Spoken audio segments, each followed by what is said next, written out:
Hello everyone, my name is Rinat from Aeronautical Department. I'm here to give a paper review on flutter phenomenon in aeroelasticity. Let's see the abstract. Flutter is a static aeroelasticity phenomenon that involves analyzing the link between elastic and aerodynamic forces. It is made possible by the airframe's adaptability, and two main aeroelastic phenomena are torsion and wing flutter. These are important component of aeroplane development and validation process. Hoof bifurcation is an instability case when the torsional stiffness of the system is counteracted by static aerodynamic impact.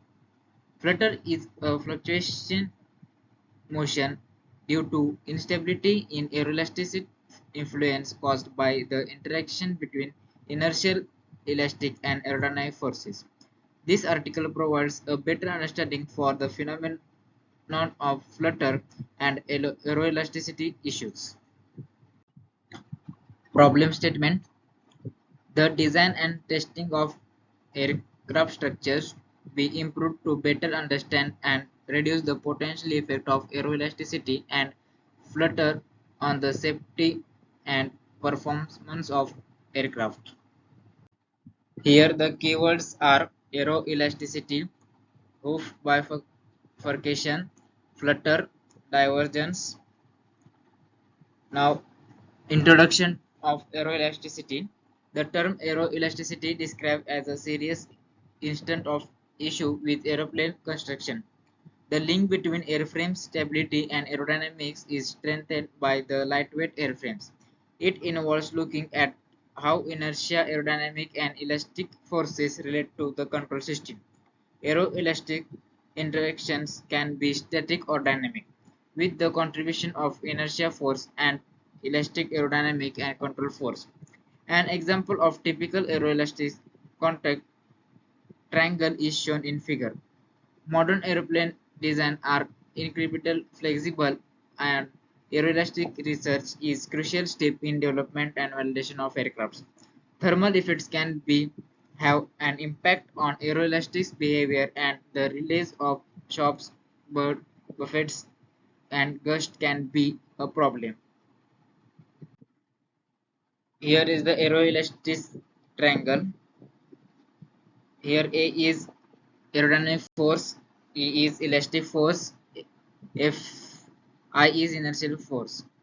When the aerodynamic force and inertial force combine, the flight dynamic is happen. When elastic force and inertial force combine, it's the mechanical vibration take place.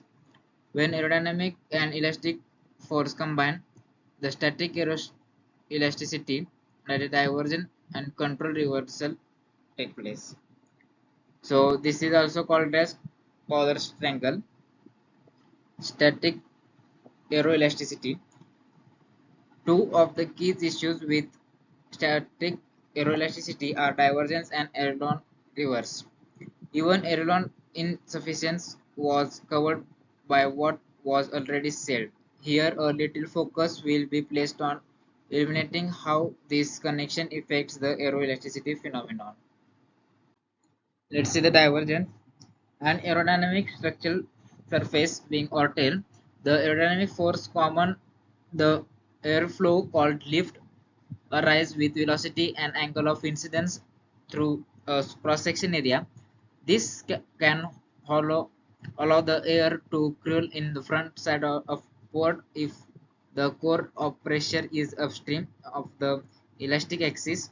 The axis of rotation divergence happens as the lift area is deforming as the airfoil strain rise.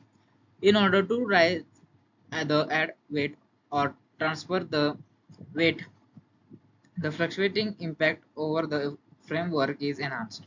The added loads also deflects the structure, allow the framework to collapse. Aileron reverse. A rising lift is created as a result of aileron deflection, which causes a fall. The axis will temporarily become elasticized as a result of this lift. The wing part would spin nose down that is precious instant. On the opposite side, the elastic tension will cause the wing section of rise downward. The aileron was declared to be modified if the request lift up producing aileron tilt meets the request lift down cause aeroelastic rotation. Obviously, such aileron reversal is not permitted inside the plane normal flying envelope.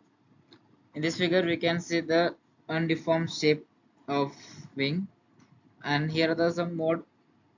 The first is bending mode. Here is torsion mode. First torsion mode, if the wing get twisted, and here second is bending mode. Flutter. When an aeroplane is in motion, adverse aerodynamic interactions such as flutter will restrict the efficiency of the aeroplane.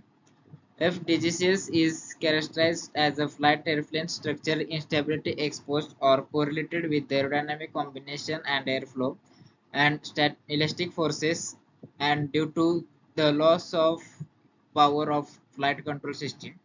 When the system is exposed to airflow, a vibration may be produced that to some degree of amplitude becomes difficult to regulate, allowing the vibration to go out of control. If the flutter can be managed at a cruise rates, the wing can be engineered and more powerful airplanes can be designed. Control for changing the control law of system are very significant in exploring of nonlinear structure. As standard control law is found, it may be used for another system. So in this figure you see the wings beam with response after tapping it. Here is the system of fuselage spring, a view of beam, and here the deflections. This we get the displacement time curve. Aeroelastic flutter analysis is necessary for aeroplane safety purpose due to the discovery that flutter can occur in human body. Flight verification is needed to avoid flutter, and state variables are used to relate the rotational signal from the brain function. Vibration and airborne dynamically properties can be tested by hitting the area at higher airstream speed. When the airstream speed gets near to the resonance scale, the vibration frequency can decay more rapidly than usual.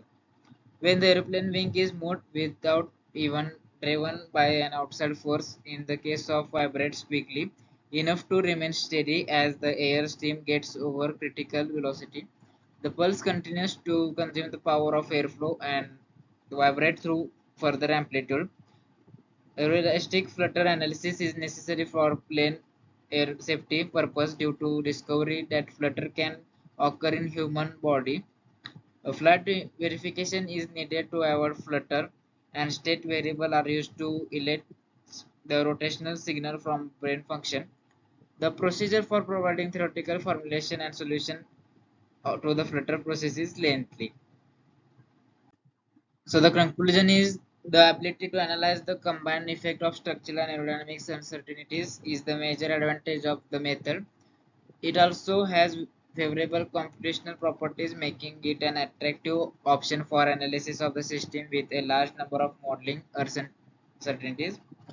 Structural and aerodynamic uncertainties can have a significant effect of a damping of the flutter mode, making it necessary to consider them in order to obtain reliable predictions. Here are the some one reference. Thank you.